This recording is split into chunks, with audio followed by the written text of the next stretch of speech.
We're on our way to the annual Hackers Congress at the Parallel Polis Center in Prague. It draws crypto-anarchists from across Europe, people who employ encryption technology to keep their internet activity private. The Bitcoin is their currency of choice. At the center's Bitcoin coffee bar, you can't buy a drink with regular cash or cards, only Bitcoins. So I might as well put my bills away again. But right across the way is an ATM which dispenses Bitcoins. First, I have to download an app to my cell phone, a digital wallet to store my Bitcoins. Martin Wismeier explains how easy it is to use the app. Just set it to receive, then hold your mobile in front of the ATM. Within seconds, my Czech crowns become 6.51 milli-Bitcoins. 6.59 milli-Bitcoin. Milli-Bitcoin? Yes. I use a chip implant. I created in 2014. See, you can see the tiny little chip.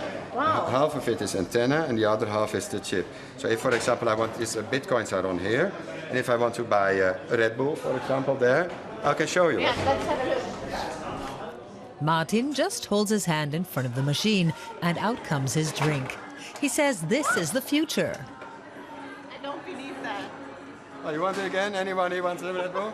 Martin says Bitcoins are more than digital play money. Hundreds of thousands of people use them for everyday transactions, eliminating the need for a regular bank account. I think the banks will always be there.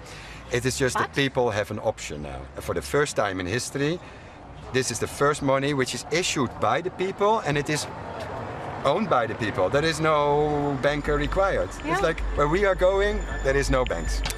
The Bitcoin is a currency that's generated on the internet, but how? As I learn here, it's quite simple. To produce a Bitcoin, a computer must process certain transactions. In return for these services, it's rewarded in Bitcoins. This activity is known as mining. But only a maximum of 1,800 Bitcoins can be generated per day. That's the predefined limit. So the more people are involved in mining for the currency and the more computers are processing the transactions, the less likely it is that a single computer will be rewarded with Bitcoins. So today, anyone wanting to earn large amounts of Bitcoins needs to have huge pools of computers or mines. Competition is becoming fiercer, as there's only a finite and predefined number of Bitcoins which can be mined.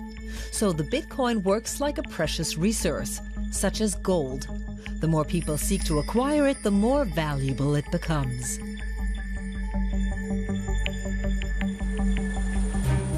Around the world, people are feverishly mining for Bitcoins.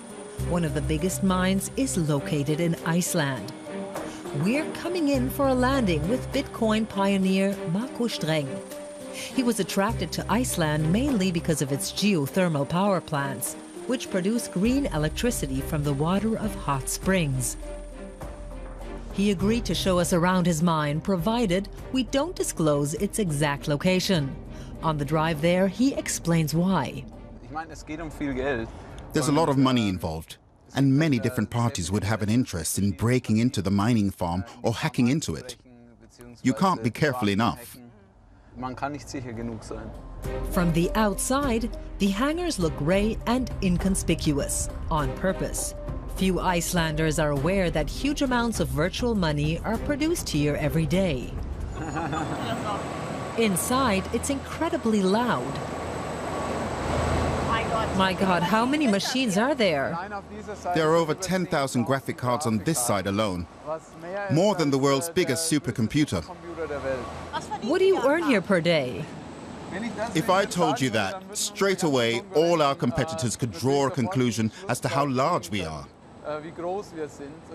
In theory, that would give them a competitive advantage. Roughly. I really can't tell you. What he will tell me is that the electricity bill for his mine is €1 million a month. Most of that spent cooling the computer processors. Another advantage of being in Iceland is that the outside air is reliably chilly, so the climate also helps to keep the hangars cool. In future, Marco Streng plans to set up new steam-powered mining farms. He believes that in an increasingly uncertain world, the value of the Bitcoin can only go one way, up. What makes the Bitcoin special is this independence from the financial world. And that's almost always the banks. And of course, we've seen in the past that this system is, in many places, doomed to failure. Marco Streng is even considering building his own geothermal power plant. After all, he's got to invest the money he's earned somewhere. Money earned by producing a lot of hot air.